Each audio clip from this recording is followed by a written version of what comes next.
তো এক্সামের গাইডলাইন কী কী দেওয়া হয়েছে সেটা একবার দেখে নিই। তো প্রথমে কি জানানো হয়েছে, please consult examination schedule from the university website. অর্থাৎ ইউনিভার্সিটির যে ওয়েবসাইট রয়েছে সেখানে এক্সাম শিডিউল বলতে তোমাদের রুটিনটি কিন্তু সেখান থেকে দেখে নিতে বলা হয়েছে। কিন্তু তোমরা কোথাও থেকে অর্থাৎ অন্য কোথাও থেকে এক্সাম রুটিনটি দেখবে না, তোমরা কিন্তু শুধুমাত্র অফিসিয়াল ওয়েবসাইট থেকে এই এক্সাম রুটিনটি দেখে নেবে। আমি ভিডিওর ডিসক্রিপশানে লিঙ্ক দিয়ে রাখবো, সেখান থেকে কিন্তু অফিসিয়াল রুটিনটি দেখে নিতে পারবে।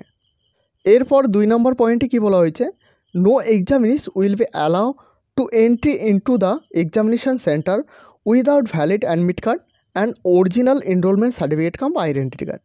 অর্থাৎ পরীক্ষা কেন্দ্রে অ্যাডমিট কার্ড, যেই অ্যাডমিট কার্ডটি ডাউনলোড করবে ভ্যালিড, যেটা বৈধ অ্যাডমিট কার্ড এবং original enrolment certificate cum identity card. অর্থাৎ অরিজিনাল এনরোলমেন্ট বলতে তোমাদের স্টাডি সেন্টার থেকে যে এনরোলমেন্টের হার্ড কপিটা দেওয়া হবে সেই এনরোলমেন্টের কোথায় কিন্তু এখানে জানানো হয়েছে। এরপর 3 নম্বর পয়েন্টে কি জানানো হয়েছে, examinees is advice to follow the examination schedule strictly.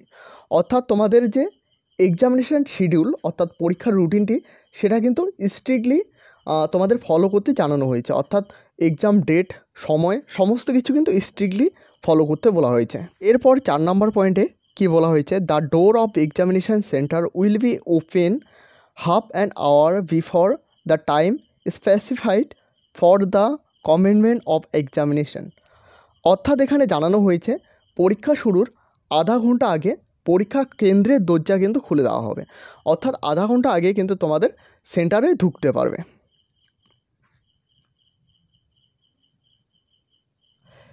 এরপর 5 নম্বর পয়েন্টে কি বলা হয়েছে, no examinees will be allowed to entry the examination centre after 1 hour from the time of commencement of examination.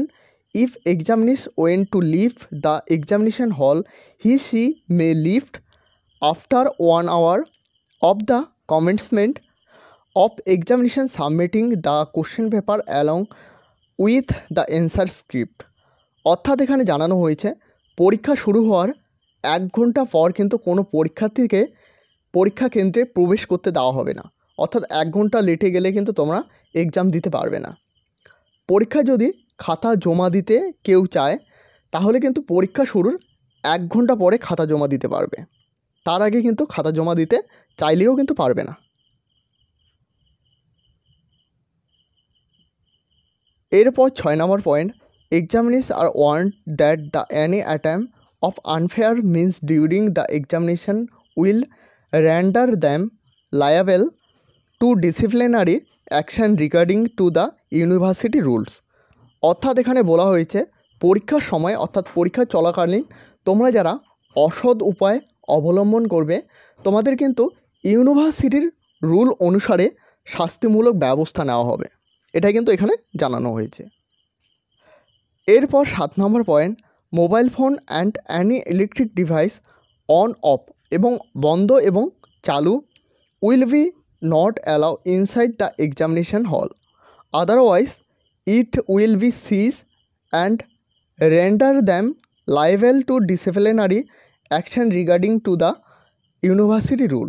অর্থাৎ এখানে কিন্তু সরাসরিভাবে জানানো হয়েছে কোনো রকম ইলেকট্রিক ডিভাইস অর্থাৎ মোবাইল ফোন বা কোনো রকম ইলেকট্রিক ডিভাইস অফ এবং অন কোনোভাবেই কিন্তু এক্সাম হলে প্রবেশ করা যাবে না, নাইলে কিন্তু তোমাদের এই মোবাইল ফোন বা কোনো কিছু ইলেকট্রিক ডিভাইস সেটা কিন্তু সিজ করে নেওয়া হবে। সিজ করে নেওয়ার পর কিন্তু তোমাদের ইউনিভার্সিটির রুল অনুসারে কিন্তু শাস্তিমূলক ব্যবস্থা নেওয়া হবে।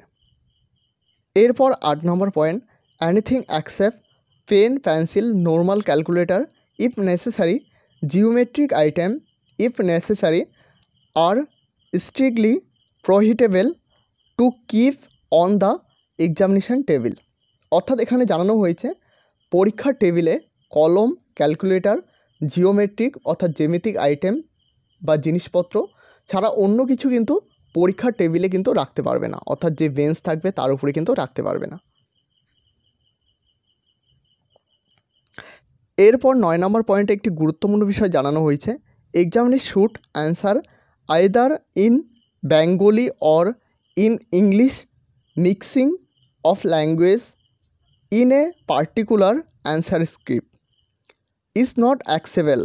In such case, any single language answer will be accept for the valuable. অর্থাৎ এখানে কিন্তু জানানো হয়েছে পরীক্ষার্থীকে বাংলা কিংবা ইংলিশ ল্যাঙ্গুয়েজে উত্তর দিতে হবে, অর্থাৎ বাংলায় লিখতে হবে, নাইলে কিন্তু ইংরেজিতে লিখতে হবে। অর্থাৎ তোমরা কিন্তু এখানে মিক্সিং ল্যাঙ্গুয়েজ ব্যবহার করতে পারবে না, অর্থাৎ একটা কোশ্চেন বাংলা লিখতেছো এবং অন্য কোশ্চেনটা কিন্তু ইংরেজিতে লিখতেছো, এরকমটা কিন্তু করতে পারবে না। এরকমটি করলে কিন্তু তোমাদের খাতাটি মূল্যায়ন করা হবে না। তো অবশ্যই তোমরা কিন্তু যে কোনো একটি ল্যাঙ্গুয়েজে লিখবে, অর্থাৎ বাংলা লিখলে বাংলা লিখবে, ইংরেজিতে লিখলে ইংরেজিতে লিখবে। তো এই ছিল আজকের গুরুত্বপূর্ণ আপডেট ভালো লাগলে অবশ্যই একটি লাইক করবে। এই চ্যানেলে প্রথমবার হয়ে থাকলে অবশ্যই চ্যানেলটিকে সাবস্ক্রাইব করে সাথে বেল আইকন প্রেস করতে ভুলবে না। এবং এখনও পর্যন্ত আমাদের হোয়াটসঅ্যাপ গ্রুপ এবং টেলিগ্রাম চ্যানেলে জয়েন না হয়ে থাকলে ভিডিওর ডিসক্রিপশনে লিঙ্ক দেওয়া রয়েছে, সেখানে ক্লিক করে অবশ্যই জয়েন হয়ে নেবে।